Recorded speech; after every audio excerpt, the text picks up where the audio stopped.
This church's Easter design is missing one crucial thing, and if we fix it, we can transform the entire design. And chances are you're making this same mistake in your church designs as well, because I see this everywhere. What am I talking about? Structure. And this lack of structure detracts from other positive aspects of the design. It makes it hard to read, and it means that the church's message isn't being communicated as well as it could be. This series of videos teaches you how to pick up on design errors and how to fix them so that you can apply these skills to your own design work. We're looking at real church examples, not so that we can make any church feel bad about their designs, but because it's really helpful for us to look at real world examples as we try and learn and get better ourselves. In this video, we're going to try and improve this church design by improving its structure. But before we do that, I really just need to get rid of these blue outlines on the text because they're really bothering me. They've been added to make the text feel readable, but the problem is they actually make it feel disunited from the rest of the design because they're a different colour to everything else. But now we're left with text that's not very legible. So we have two options. We can play around with the text by changing the colour or the style or the position, or we could play around with the background by changing the colour, style or position. And if an image isn't working in a design, one thing that I often try and check for is whether there's any potential for the image to seamlessly blend into the rest of the design, maybe into a background, either by fading out the edge of the image or by matching the background colour to part of the image. Often doing this can help an image feel like it really belongs in the design. This illustration lets us do that really easily, and we could move it up or down and add a background colour to match. So let's move the image up and give ourselves some space to play with this purple background. But now this purple area is a much smaller space in which to try and fit our text.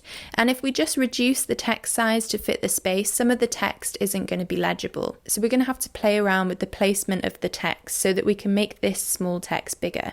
But now it's becoming a bit more clear that the design is lacking structure, especially the text.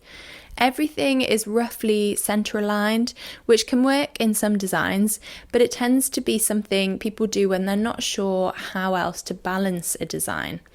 Left aligned text generally is easier to read, so that should be our default if at all possible. So let's left align our text and move it to the left of the design.